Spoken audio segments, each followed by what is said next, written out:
It's time for a movie review with Danny the Puppet. Hi, everyone. I was very lucky to get on an early screening of Transformers Rise of the Beast. Wow, Transformers Rise of the Beast. This is the first Transformer movie since the Bumblebee solo film. As many of you know, Bumblebee is my favorite Transformer, and the Bumblebee film is my favorite Transformer movie of the live action series. My favorite Transformer movie, of course, is the 1986 animated film, but that's not what we're going to talk about today. We're going to talk about Rise of the Beasts. So, Transformer Rise of the Beasts. I want to make a few things clear before I begin this review. I know a lot of the filmmakers and everything are saying this isn't a reboot, that this ties in with the Michael Bay films, but I disagree. I think this is very clearly a reboot, and Rise of the Beast acts as a sequel to Bumblebee. It does not act very well as a prequel to the Michael Bay films. It doesn't feel like the Michael Bay films in any way, and it takes place right after Bumblebee. This takes place in 1994. Optimus Prime even references that they've been on the planet for 7 years. So this is in no way tied to the Michael Bay films. It does have a few of the aesthetic pieces, especially in the villains, but this is not part of the Michael Bay films. I don't care what they say. This is very clearly a reboot. And that works for it. This is actually a good thing that it's a reboot. Another thing I want to make clear is this is not Generation 1. My heart always belongs to Generation 1, but I like every version of Transformers somewhat. But I have to admit the Michael Bay films were getting a little too exhausting. The visuals were lots of robots fighting, and sometimes it was very unclear who was fighting whom.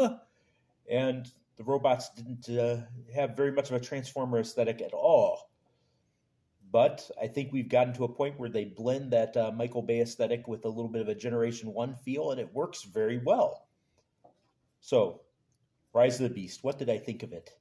Well, generally, I liked the movie. It was pretty good. Things it had going for it. The human characters were not annoying. They were actually kind of likable. I thought they did a good job being the fill-in for the audience, if you will, the human connection. There were some points early in the movie that it got a little dull with the humans, but once the Transformers show up, it was all nonstop action. The movie does begin with a little bit of a prelude. I won't get into what happens exactly in that prelude, but it's a bit of an action scene, and then we cut to the humans.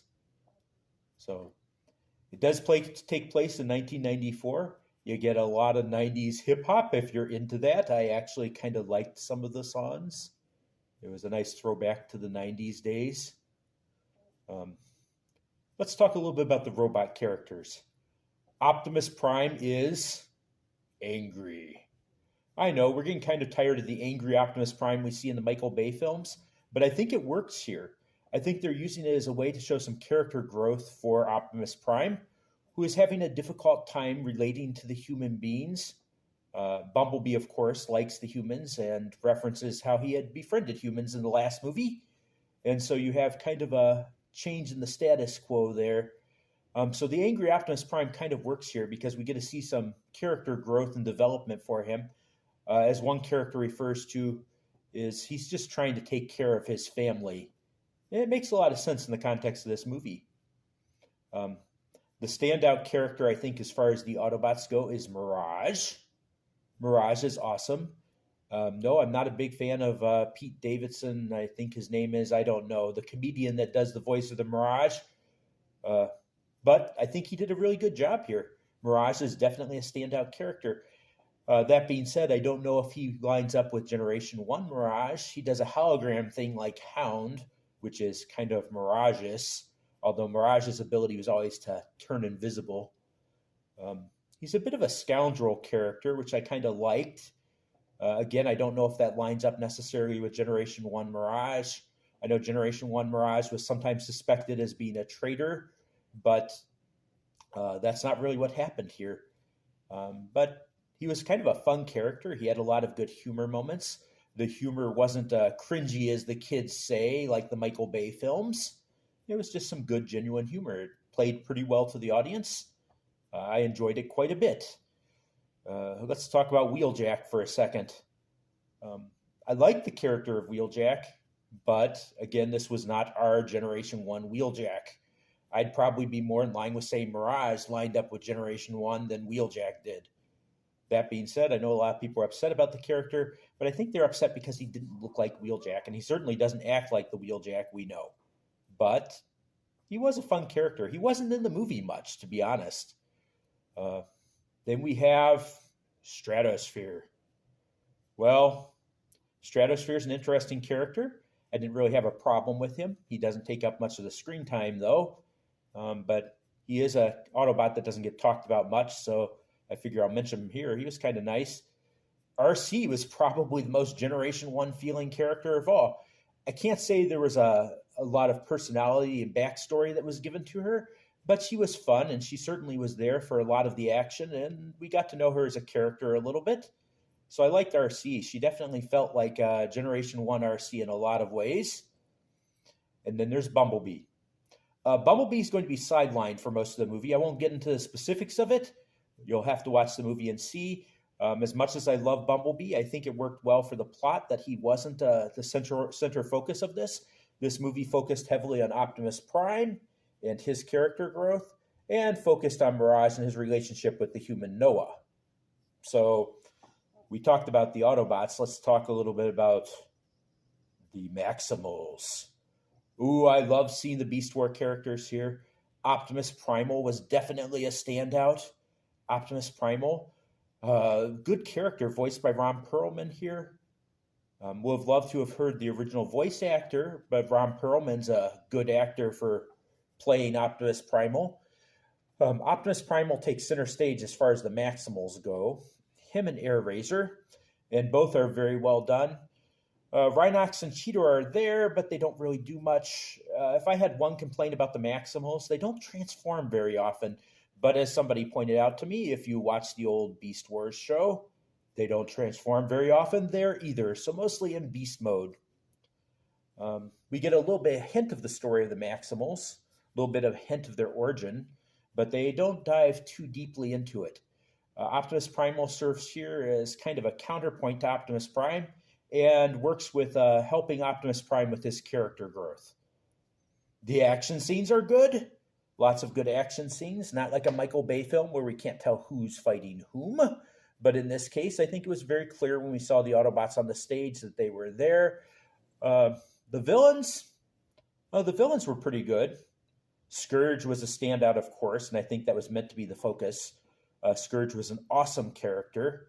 I won't get too much into his motivation and what gets to him because I don't want to do a spoilery review. Nightbird was also a standout character. Loved Nightbird. Never thought I'd say that after thinking about Nightbird from the Generation 1 cartoon, but she worked really well here with the, I think they were called the Terrorcons. No Decepticons in this movie. I think we're going to wait for a big return of Megatron sometime, but I don't think it's coming here. Another thing to talk about is the scenery. The scenery in Peru was awesome. Yes, we have some fights in New York early in the movie, but most of the movie takes place in Peru. And that scenery is beautiful. It was kind of neat to see the Transformers in that scenery, particularly the Maximals. Whew. It was really nice.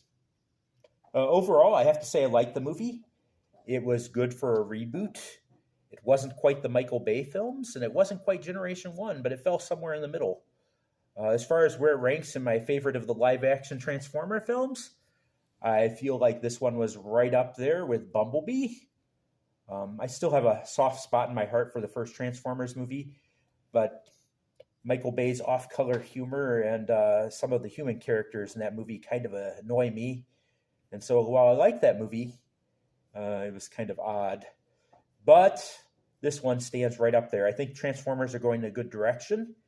If I see another Transformer live-action movie, I hope it continues off from this point.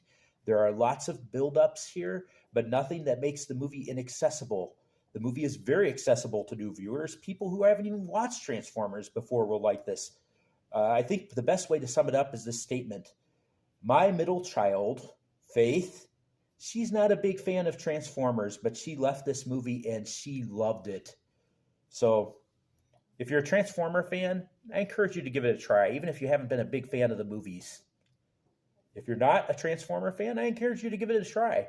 It's a good movie with good characterization and good action scenes. That being said, it is a popcorn film. If you're looking for something deep and moving, this is not it, but it has just the right amount of emotion for a popcorn film.